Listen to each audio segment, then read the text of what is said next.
When was the last time you wowed yourself? Created something new? Leadership is practice, not position, and it requires creativity. Sometimes, as grown-ups with big responsibilities, we forget to tap into it. The Artisan Leader helps you do just that. Through coaching, consulting, and teaching, they meet you where you are in a judgment-free space to help you make your mark on the future of your company. Their consulting expertise is leadership development and workplace culture, and they provide team building, strategic planning, and leadership workshops to companies focused on caring well for their people. To learn more, visit theartisanleader.com.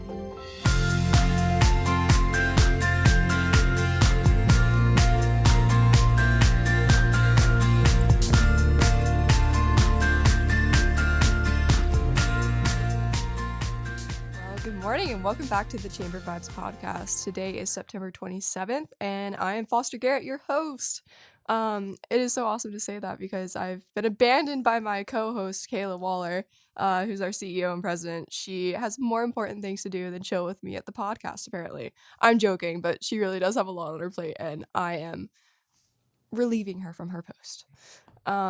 But we have plenty of things going on at the Chamber. I'm just going to go over a couple before we get to the actually exciting part of this podcast, which is the interview.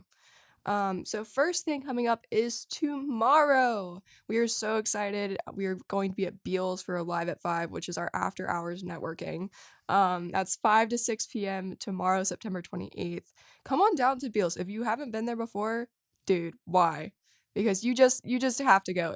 Beals has been in downtown Bedford since 2017, and they have really changed the game with the landscape of Bedford, but also that area in general. They were the very first people, other than the flats, but first business to go in and out with customers and the old Robotex buildings. And they have such good food. They have great beer. They have great non-alcoholic beverages. And they're going to have a awesome taco and nacho bar for us. So think beer cheese, think brisket, think all that good stuff. And they are generously giving everybody, all of our attendees, one free drink ticket. So it is going to be super fun. So please, please, please come tomorrow. All of our networking events are free and open to the public. You don't have to be a chamber member to attend. And there's no registration necessary. So just come back out after work, come hang out with us, bring your business cards, bring a friend. It's going to be a really good time. And the next thing that we have coming up, we actually have 2 events next week. And one of them, if you want to participate, let me know ASAP because I need to know. But it's our Career and Technical Education Expo, the CTE Expo, which is happening at Susie G. Gibson Science and Technology Center, right here in Bedford. And this event is done in partnership with Bedford County Public Schools. So we are going to be introducing all of the 7th graders in Bedford County to trades, careers, and technical education opportunities available to them in the Bedford area and beyond. Just because they don't know what they don't know. And we want to show them all the sorts of different jobs that you could have in the Bedford area, all these skill-based education courses that can bolster your career or can just give you skills, to use throughout your life. Susie G. Gibson is an awesome, awesome resource for a lot of students. And they are super filled because Bedford County has some of the best career and technical education opportunities in the state. They have over 60 courses available, and there are 17 career cluster pathways at Susie G. So we're super excited. Businesses and our membership and etc. Are coming out to set up a table, talk with the kids, have an interactive activity and demonstration. If you have a technical aspect to your work and you want to participate in this, reach out to me. I'm going to say the phone number for the chamber at the very end of this podcast, so you have to stick around until then to find out how to contact me. But the next thing, the day after, October 5th, we're going to have our second charcuterie and technology event with Data Privia, and we will be at The Well in Bedford, which is a natural healing store. So I'm super hyped. The Well is so beautiful, and the last charcuterie and technology event was our first one, and it was so awesome to have everybody there and be able to network, but also have a really great educational component. Data Privia is a cybersecurity company based out of Lynchburg, and they do an excellent job of breaking everything down, giving you ways to be more efficient, safer with your technology, and also allowing you to ask questions and connect your business and your organization to what they're talking about. They are more than happy to um, listen to whatever issues you're having or even just give you advice on system upgrades or whatever it is you need. Clearly, I don't know that much about technology, so this is really helpful for me too. But on next Thursday, our next topic is backups. So at the last event, my mom was there and her and my dad run a law office for those who are listening for the first time. And she's been trying to figure out some things about her data security. And oh my gosh, Data Privia put the fear of God into this woman. She went back to the office at 5:30 after this ended and backed up literally everything. Sat there the entire time, waited because you really can't play around with those types of things, and they really hammer it home, just the importance of it without it being like, I don't know, all consuming. Like it's scary, but like just do what you got to do, guys, and you'll be fine. But yeah, if you want more information about any of our events, you can go on bedfordareachamber.com. And we'd love to have you guys there. The next signature event that we have after the CT Expo is our Christmas market on November 4th, and registration is open for that. And Leadership Bedford, the registration closes for that next week. There's so much stuff going on, guys. Just go to bedfordareachamber.com, go to the events calendar. There's also a great graphic on the homepage that kind of gives you an idea of everything that's coming up. But I will stop rambling. I will actually get to the interview. And we have an awesome guest with us this morning. We actually have a guest that I found out was related to me. You hear her laughing. But this morning I have Allison Stronzo with Casa for Central Virginia with me. Thank you for coming. Absolutely. Thanks for having me. Well, before we get into the questions, can you just give me a little bit about your background and about Casa's background? Yeah, so I have been in the nonprofit world. Well, first of all, I grew up in Bedford. I've lived in Bedford all my life. And I started in the nonprofit world in grad school at Lynchburg College. It'll always be Lynchburg College to me. Yeah. Can't get used to saying University of Lynchburg. But I got an internship in grad school, and that internship was on campus, and it partnered me with several local businesses in the downtown area, as well as a nonprofit. That nonprofit ended up hiring me on, and then their grant didn't get funded again. So I was able to, my boss gave me a great recommendation for a job at Rush Homes, a nonprofit there in Lynchburg, helping people with disabilities find affordable housing. So we actually purchased and renovated houses for them. And so I was there for 12 years, and then I came to Casa about 12 years almost is a long time. Yeah, almost 10 years I've been at Casa, helping to raise money and awareness for this program. And it's just been an incredible blessing in my life to be part of such an amazing mission. So CASA stands for Court Appointed Special Advocates. It was started in 1989, but the national movement started back in the 70s by a judge who was having difficulty making decisions for the kids that were in his courtroom. He would hear the Department of Social Services asking for a certain thing to happen, a decision, and then he would have the parents asking for something different. And he said there was really no one in the room whose responsibility was to that child, who was looking out for the best interest of the child. So he thought about this idea of having volunteers that would be the eyes and ears for him and would be the voice for the child. And he put up some flyers and helped spread the word. And he held this meeting, and he walked in the room, and he was like, I wasn't sure if anybody was going to even show up, but he said there was a lot of people there, and he knew he was onto something. So since 77, that started in Seattle, Washington. Now we have 955 programs across the country. Wow. And every one of them is its own unique nonprofit. So we are our own standalone nonprofit. Cool. We are a member of National CASA, but we have to raise our own funds. We have to write our own grants. They do give out some grants, but primarily we are our own nonprofit. And there are 27 programs in Virginia, and we're one of the largest. We're the third largest. Yeah. Awesome. Yeah. And what is your service area? We serve basically the Central Virginia area. So Lynchburg is our kind of hub. And then we serve Amherst, Appomattox, Bedford, Campbell, and Nelson. Nice, you did that counties. alphabetically Yes, too. I always have to do that so I don't miss anything. Wonderful. Well, how many people, I expect you have a lot of volunteers, but how many people do Mhm. you have on staff? We have 10, I Oh, believe. excellent. So 2 are Yeah. part-time. One is very part-time. She does her data entry from home. She actually Awesome. has an actual like, full-time job, and she does this, like, on the side. Oh, cool. But, we have one staff member in Bedford at the courthouse who handles Nice. all of our Bedford cases. We have one in Appomattox, and then everybody else works in the Lynchburg office. Very cool. Yeah. And what did your staff members, what are kind of like the different roles? I expect you have to have a lot of training for the volunteers. Yes, we have some admin staff, and then Mhm. our program staff are called advocate managers. Cool. And every advocate manager has a case or like a caseload, I guess, of advocates, of Mhm. volunteers that they supervise.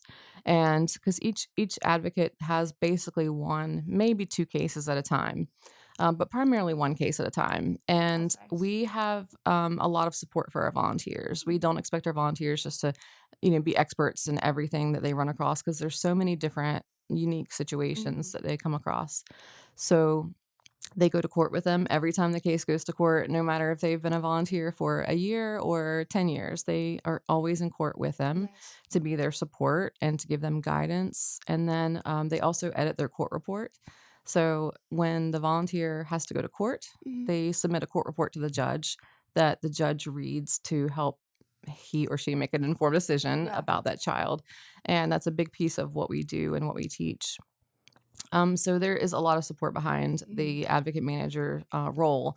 They're planning in-service trainings. They are planning what we call Casa Connect, which is a great way for them to come together and just Mhm. learn from each other. They help to plan recruitment events and things like that. But we do have someone on staff that does recruitment Awesome. and fundraising and that kind of thing. So yeah, Oh, and we cool. have a trainer. We actually someone who used to be on our staff who is now an attorney. Mm. She is our trainer. So she does the pre-service training for our advocates. It's an 8-week class. And so we just had class last night, 5:30 to 9 every Tuesday night for 8 weeks.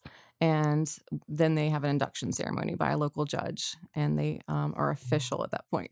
That is really Yeah, cool. yeah. I figured there was some type of that's not really the type of thing where you say, "Oh, come volunteer and do like It's just help very us out." unique. Yeah. Yeah. Yeah. Yeah, we always say this is not your average volunteer role. If Mhm. you're looking to just get a couple hours of, volunteer time for, my daughter's in the National Honor Society, so she Mhm. has to get some volunteer hours. So this is not the kind of volunteer work that someone like Yeah. that could do.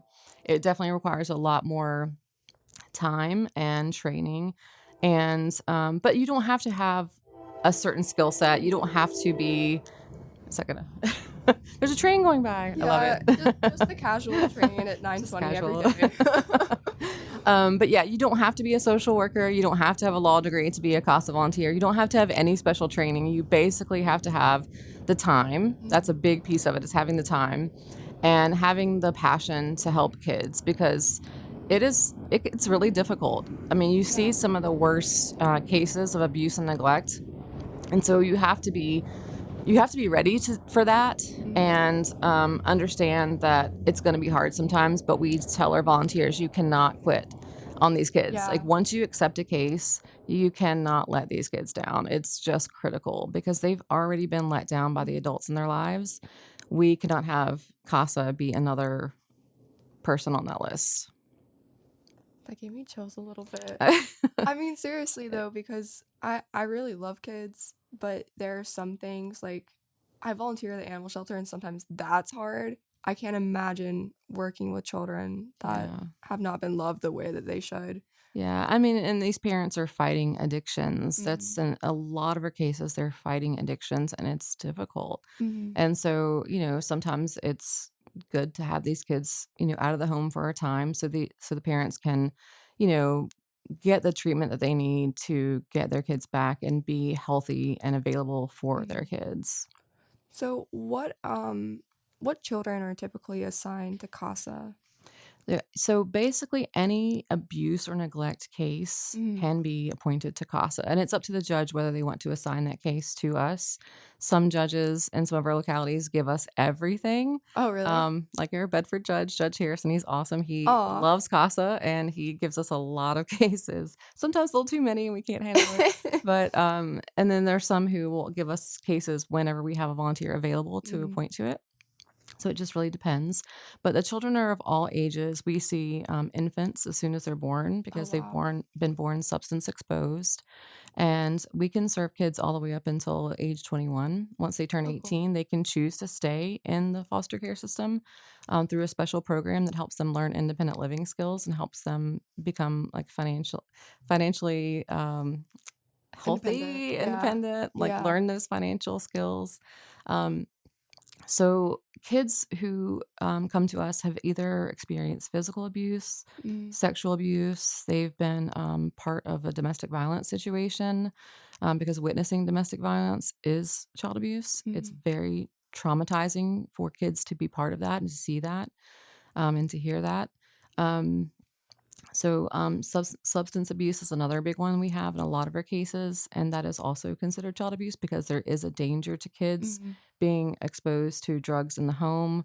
But sometimes people are driving intoxicated, under the influence of a substance and can put their kids in danger, leaving their kids at home alone for Mhm. lengthy periods of time, or, even worse cases of, trading their children for drugs Oh and my for gosh. sexual favors and things like that. It's very difficult. Some of the Yeah. there's those are some of the worst cases, and thankfully we don't see that very often.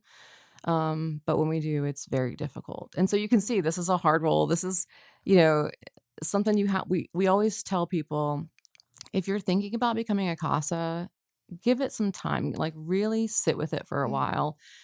Talk to people who have done it before, and the people who are most successful as CASA volunteers are people who say, I've been thinking about this for so long and waiting for the right time in my Mm. life to do it. And that usually, those are the ones who really do well and they stay for a while because they've Yeah. really considered it and understand how intensive it can be and how much time it can take. Yeah. So, can you tell me a little bit about what the volunteers do? Hmm. Um, I'm like, I like have all these different things in my head. I'm like, are they chilling with the kids? But I expect there's a lot more to it than just Yes. that. So a big piece of it is hanging out with the Yeah. kids. And it's different if you have a baby, it's a little bit different than if you have a teenager Yeah. or, a sibling group of a couple elementary school age kids. But we require them to visit their child twice a month. Cool. So that can look like going to their home and just coloring with them or playing Mhm. basketball in the backyard or just kind of going for a walk outside picking flowers. But basically, just you're not interrogating the child, you're not interviewing that child, you're just getting to know them. And Mhm. the more you get to know them and the more comfortable they are with you, they'll start opening up and telling you things. And that's just something to take note of. Mhm. And then if there's concerns, things like that, you can talk to the social worker. Mhm. If you're seeing other signs of abuse, then you are a mandated reporter, so you have to report that. But the judge wants to know what that child wants. Yeah. Even if it's not in their best interest, they still want to know what the child wants because that's important for them to Mhm. know. So visiting with that child twice a month, but they're also a huge piece of it is the investigation piece. And that's what I think a lot of Mhm. people don't understand. They think it's just hanging out with kids, but there's a professional side to it that's more like in the legal sense of it is in the investigation. So with that court appointment paperwork, you actually get a court appointment that is signed by the judge. Mhm. And you can take that paper and get copies of health records for that child. Oh, wow. You can get school records. Um, and that it's a very powerful piece of paper. We Mhm. can't get that for the parents. The parents have to sign off on a release to get that information. But you can get that anything basically that you need for that child, you can get that. You can get dental records, anything that you need. And then you're interviewing people that are involved in that child's life. Mhm. So the biological parents, obviously, you'd want to get to know them and understand, how did we get here, and just kind of keep up to date with them to see how are they doing. So if the judge, for example, orders parenting classes, you can talk to Mhm. them. Hey, have you been attending? Do you mind signing this release so I can get a copy of the attendance record at the parenting classes so I can tell the judge how well you're doing? Mhm. Things like that. They are getting to know the foster parents and keeping up to date with them to say, hey, have you noticed any behavior issues, or how are things going? Things like that.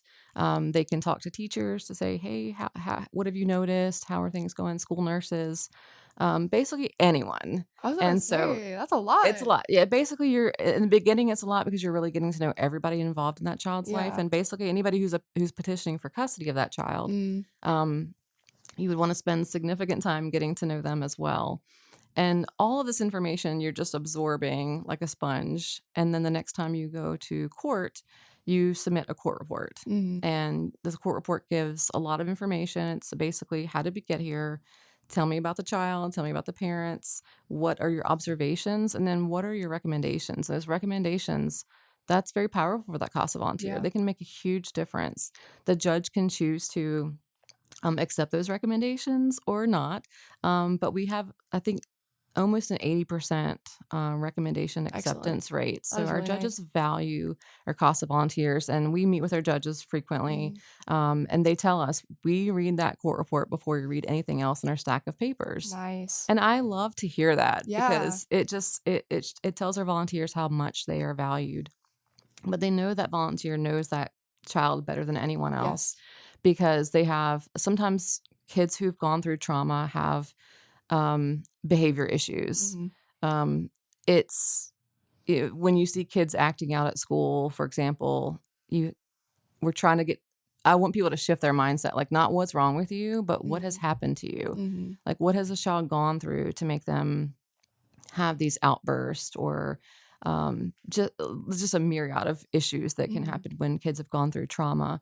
Um, so I forgot where I was going with that. But, We were talking about investigation, and I don't know. yeah, I lost We my just train of started thought. I'm so talking. sorry. No, it's okay. I'm the same way. I haven't had coffee this morning, and I haven't either. That's probably no, my issue. exactly. I always think like we're so close to LJ's. Like, what if we just go sit up there? Yeah. What he's laughing a little. Well, I'm curious to know. Well, first of all, I think that Oh, I remember my it's. train of thought, if Oh you yes, don't mind. yes. Yes. Please Okay. go. So, Please go. so sorry. So kids have often, when they're in foster care, Mhm. sometimes they have behavior issues that doesn't really gel well with that foster family because they may have other kids. And if that child's acting out and having behavioral issues that are violent, for example, they may have to change to a different foster home, someone that doesn't have maybe other kids, or someone who has more specialized training how to deal with some of those issues. Mhm. And so sometimes those kids get moved around a lot. The children that I've noticed that have those very significant trauma, like the worst of the worst Yeah. cases, often have multiple foster placements. And it is, you know, difficult every time, because sometimes that means a new school because it might Mhm. be further out. Sometimes our residential treatment facilities are in Richmond or closer to the beach. So every time there's a move, there could be a different school. There could be a new set of friends, new Mhm. teachers, new bus drivers. There's often new caseworkers. Our caseworkers are underpaid. Our social workers are underpaid, and they're overstaffed. They are understaffed. They have way too many cases, and they're doing the best job that they can do, Yeah. but often they have high turnover because of that. So our kids are having a lot of different adults in their lives, and it's difficult, I'm sure, for Mhm. them. And they're already living with strangers in a lot of cases. So we tell our volunteers, when you start a case, you are that one You're the consistent rock. adult. Yeah. Yes, you are the one, and I've seen it time and time again that our volunteers are with that child from the time that the case opens until the time the case closes. And often they're the only consistent adult that they've Mm. had besides the judge during the entire case, which usually lasts about 14 months. But I've seen it last years, I was about to like say, six, like, 7, 8 years. It can do that. It's rare, but it does happen from time to time. yeah, And our volunteers stick with them, and they're absolutely incredible. that is wonderful. Yeah. So, you talked a little bit about social workers and Mhm. how they fit into the mold with Casa. Mhm. Can you talk a little bit about, the differences between responsibilities and how you guys also gel together to, help the kid out? Yeah, so ideally, the CASA volunteer can be a really great tool in the Mhm. social worker's toolkit because, again, that social worker has a lot of cases, Yeah. and they can't possibly give that child that one-on-one attention. And so I think that's the biggest difference is that our CASA volunteers can spend that one-on-one time with them and can come back and tell the social worker, hey, this is what I've observed.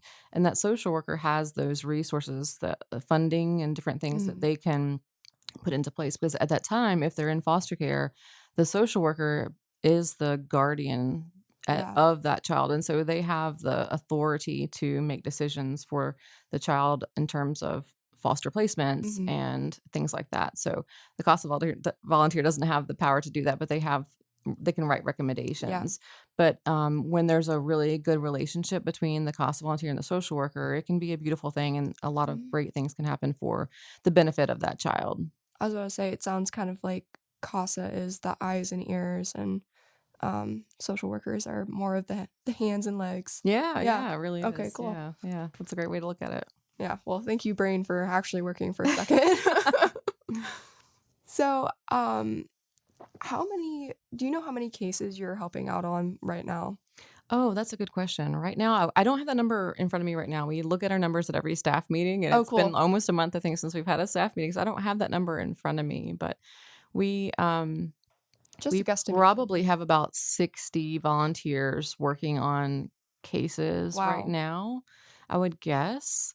And each one has at least one case, probably. I don't think we have very many volunteers right now that have more than one case. Mm. So that would be a guess, but I could be a little off. I don't Not to put you on the know. spot, I was just trying to get a guesstimation, Yeah, but and then some of the cases might have one child, some might mhm. have four. Oh, It really wow. just depends. It's, they when they are appointed to the child, they're appointed usually to the whole sibling group. Mhm. We have had cases where we had a really difficult case with multiple children, and all of them were placed in separate homes Oh, no. spread across Virginia. It was a really difficult one. And we had to put 3 CASA volunteers on that one case, and each took 2 kids to advocate for. Mm. But typically it's one case, one family group, one Gotcha. sibling group. Yeah. Gotta adapt to the situation, though, I Yeah. suppose. Gotta be flexible. Yes, we do. So, oh, my brain blinked for a second. You guys stay really busy. We do. You stay really busy. So this is actually the first time that I've gotten to hear about Casa from you, but I think I've seen you a decent amount just in the community online, at our events, at your events. Yes, we try to be everywhere. Yeah. We try to set Well, up you do a good tables. job. Thank you. We try to set up tables. We have amazing staff members that Kelly Diaz, she is Mhm. our recruitment and development director, and she does such a wonderful job of making sure we're signed up for all the things. So we were at Touch a Truck and we were going to be at Center Fest, but that got Yeah. postponed. We're going to be at the 10 miler volunteering on the Oh, course and in cool. the finisher village to promote our fundraiser, which we can talk about in a bit. But Nice. we try to be everywhere because when I first started about almost 10 years ago, when I would say, hey, I just started working at Casa, they're like, oh, yeah, you're the shoe people. Oh, And I'm no. like, well, we do have a fundraiser called the Casa Shoe Sale. And it was like, that's the only thing that we were known Oh, by. really? And so I kept hearing it over and over again. And we no longer have the shoe sale. And yeah, we Had to sacrifice the shoe sale, well, huh? it wasn't because of that, but um, it was very frustrating to me in the beginning that people didn't know how amazing our mission was and the Yeah. important work that our volunteers are doing. And so I made it my mission to really brand everything that we were doing, including the shoe Mhm. sale, brand that to our mission. So we changed our graphics for that and said, shop a little, help a child. And it always had a child with like big little, like mom's big high heel Mhm. shoes on in the Aw. graphics. And I tried really, really hard to change the brand of Casa so people would know it as, we help children. Mhm. And so I think we've come a long way in 10 years. And again, you have to be everywhere. Yeah. And I want people to even if they hear about us at Centerfest, for example, and it just kind of plants a seed in Mhm. their brain. And then they might, 5 years later see a billboard or, a couple years later hear a radio ad. I think if we're just everywhere all the time, when the time is right, people will remember I heard about that and I've been waiting until the right time to do that. And now is the right time. That is a great philosophy and a wonderful marketing strategy as well. Thanks. But you guys do an excellent job, and I feel like you guys, despite, the nobleness and solemnity of your mission, like, you guys always seem very excited for whatever you do. You're very passionate about your mission, and you love kids and you rep that. I'm thinking of the superhero Yes, costumes. Yeah. we do have fun with it, and I think it's like have you ever seen the commercial with the dogs that have been abused and the sad Sarah Mm, McLachlan song is yeah. on? I love animals, I can't watch that I can't commercial. either. I turn the channel, and we don't want people to turn the channel. Like, Yeah. we know that child abuse and neglect is difficult, Mhm.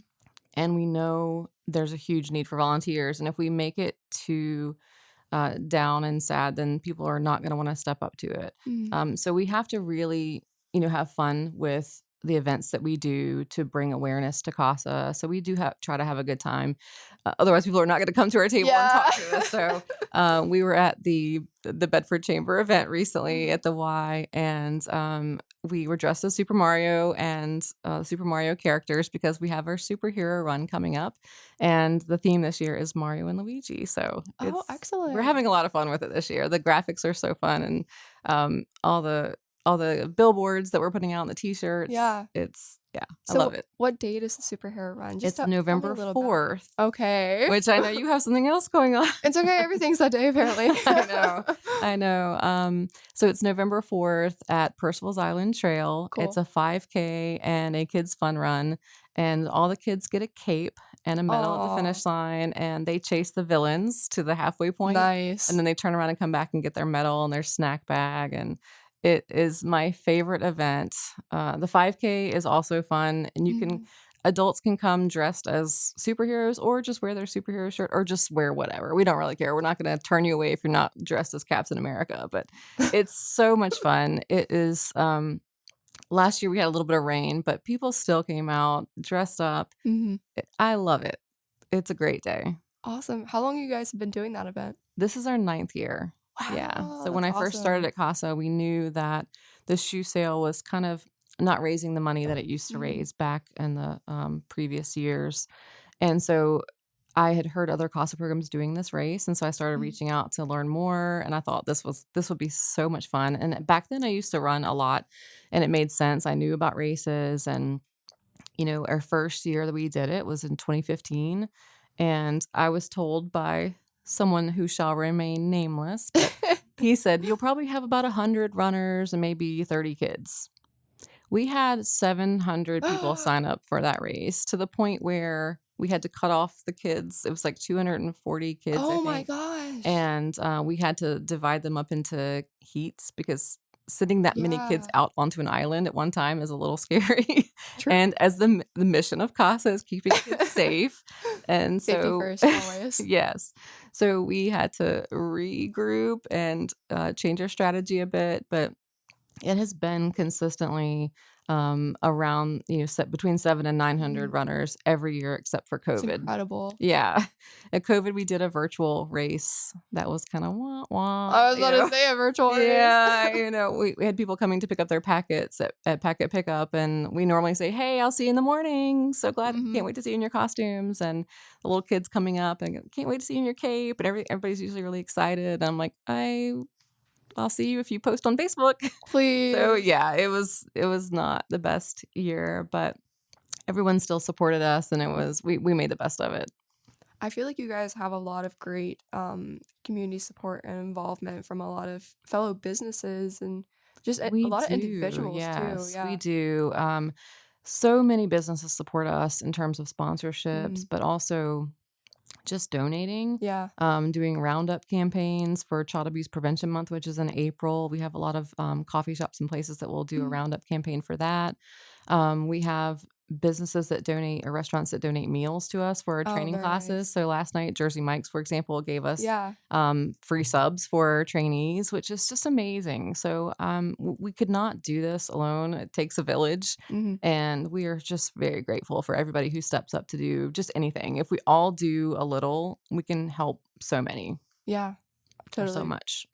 I know collaboration is key, it Yes, really is. absolutely. Um, so what are some of the things that you have like, what are some of the openings and the needs of Casa right now? Yeah, so the biggest need obviously is more Casa Mhm. volunteers. We have 2 more classes in the current class, and then these volunteers will be inducted. And I think we have 15 volunteers that will be Oh, inducted, cool. which is great. It's a great large class, and they're just I've been a part of every night of that Mm. class, and I just love listening to their discussions, and they've just really grown in the way of thinking, and it's they're gonna do incredible things. I can't wait to follow That's their so journey. exciting. Yeah, so that's the biggest need, obviously, and but we also have a couple other opportunities. So if you're not ready to be an advocate, but you still want to help out, we have something called sidekicks. So Mm. every superhero needs a sidekick, and so our sidekicks are someone who comes in once a month to help us hang posters Oh, or cool. take staples out of case files to get ready for our file scanning. Mm. We scan all of our files to an electronic system so that because we're Headache. out of space. We have no more file cabinets. We have no more space to put paper files. So we've Oh gone my to an gosh. electronic system. Um, so they do things like that. They help out with events. So for example, today we are helping Amazement Square to stuff their race bags Oh, that's awesome. because they allow us to put our superhero postcards in their bags. Mm. So we help them out by helping them stuff their bags in exchange. So that's a typical thing we would ask Mhm. sidekicks to help with. So yeah, there's that way. We also have needs occasionally for committees. Oh, cool. So if you're passionate about like our special events and want to get involved in that way, you can join our special events committee, Mm. which is a board committee. So you could become a board member as well. But some people really just want to be part of Mhm. special events. So that's a great way to get involved. Yeah, I think it's always cool to talk about just the various volunteer opportunities because it's never so cut and dry.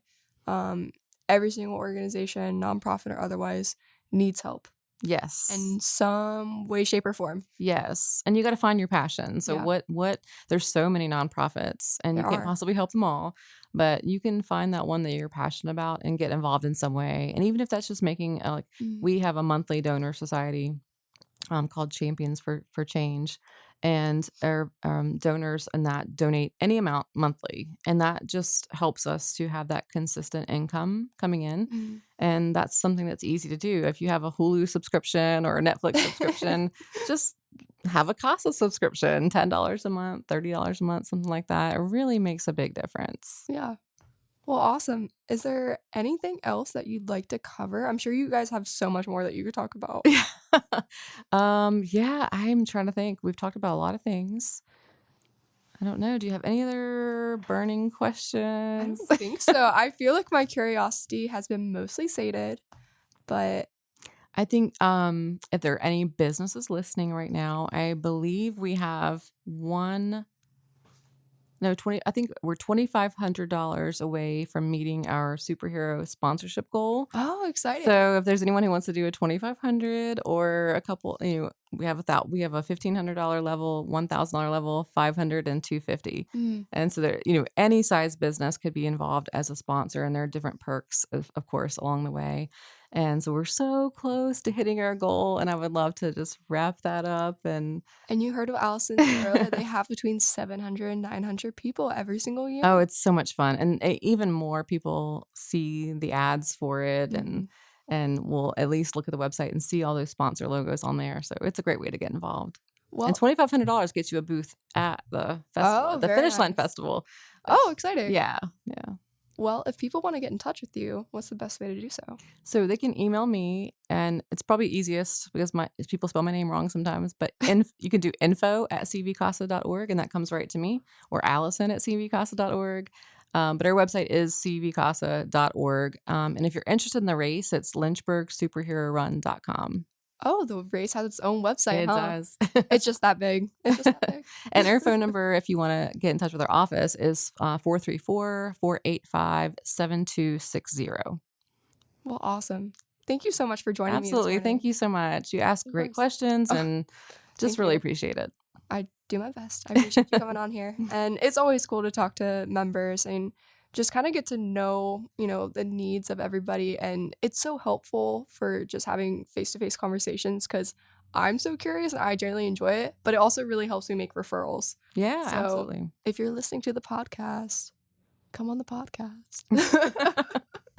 Alrighty. Well, thank you again for joining me this morning. Thank you.